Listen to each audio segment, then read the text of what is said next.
بسم الله الرحمن الرحیم. السلام علیکم ګرانو کتونکو د دیر ټي وي او زه محمود ادریس پیش کوم د نن ورځې خاص خبرونه. د یوم دفاع پاکستان د ورځې په مناسبت سره په بردیر کې هم لوی دستوري شوې دي. د بردیر ډیپټي کمشنر عرفان محسود ویلي دی چې ولسته د ژوند سانتیاګانې ورکول د ریاست اهمه ذمہواری ده. تحصیل ناظم دیر د وزیر اعظم پاکستان د شجرکاری مهم په لړ کې بوټي نل کړي دي او د دې مهم آغاز یې کړی دی. د آل مسلم لیگ صوبائی سکتر میا سلطان سوک باچا ویلی دی چې دیو په خپل دور حکومت کې د دیر ولس لا بلها شي کارونه کړی دي. د دې او د نورو خبرونو تفصیل راځو د یو وړې شاري د مینه پس.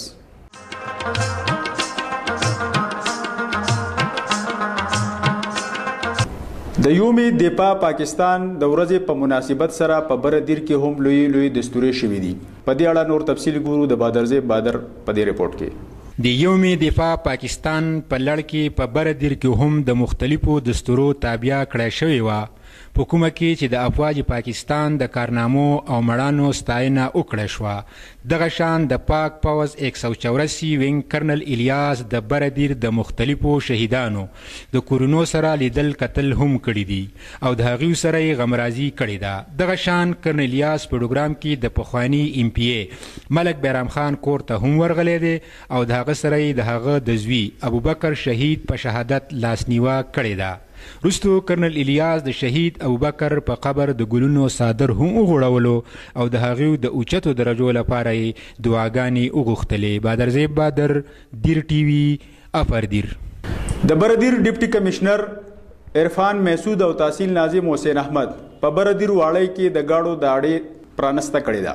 په دې موقع د یوې لویې دستوري تابع کړی شوې وه، په کومه کې چې تحصیل ناظم حسین احمد، تحصیل نائب ناظم مشتاق محمد، تحصیل میونسپل آفیسر محمد نعیم شنواری، اسسټنټ کمشنر واړی مسعود جان په شمول منتخب بلدیاتي نمایندګانو ټرانسپورټرانو هم شرکت کړی و. په دې موقع ډیپټي کمشنر دیربالا وویل چې ضلعي انتظامیه د عوامو په مسایلو په سنجیدګۍ سره عمل کوي او چې چرته هم څه مسله وي نو د هغې د حل کولو لپاره به کوټلي ګامونه پورته کولی شي. په دې موقع تحصیل ناظم حسین احمد وویل چې د گاډو اډه د واړی بازار یوه اهمه مسله وه کومه چې نن حل کړی شوه. دوی وویل چې په دې اډه کې به ټولې اسانتیاګانې ورکولی شي. د بردیر تحصیل ناظم میر مخزن الدین د وزیر اعظم پاکستان د شجرکاری مهم په لړ کې د شجرکاری مهم پرانسته کړې ده. تحصیل ناظم میر مخزن الدین او تحصیل میونسپل آفیسر حاجی باچازاده په دیر ټي ایم ای دفتر کې بوټي ولګول او د دې مهم آغاز یې وکړو. په دې موقع د مختلفو کونسلو منتخب بلدیاتي نمایندګانو او صحافیان هم موجود وو. وروستو تحصیل ناظم ډسټرکټ کونسل پبلک سکول دیر کې هم د شجرکاری پرانسته وکړه او د سکول د طالب علمانو او استادانو سره یې په شریکه نوي بوټي ولګول. د سکول ماشومانو او استادانو په دې موقع د تحصیل ناظم تود هرکلی وکړو او دوی ته یې هارونه ورپغاړه کړل. دغه شان په دې موقع تحصیل ناظم د بوټو په اهمیت رڼاګانې هم واچولې.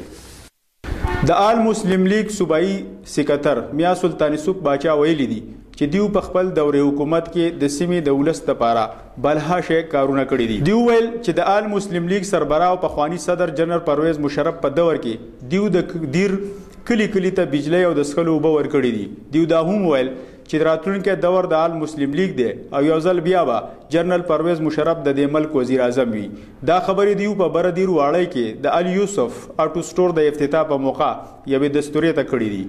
په دې موقع دیو د ال یوسف آټو سټور د مالکانو هم ستاینه وکړه او ویل چې دا قسمه کاروبار د سیمې په طریقې کې یو مهم کردار ادا کولی شي. دا و د نن ورځې اهم خبرونه. د نورو خبرونو او معلوماتو دپاره زموږ پیج دیر ټي وي لایک کړئ. د الله په امان. وختونه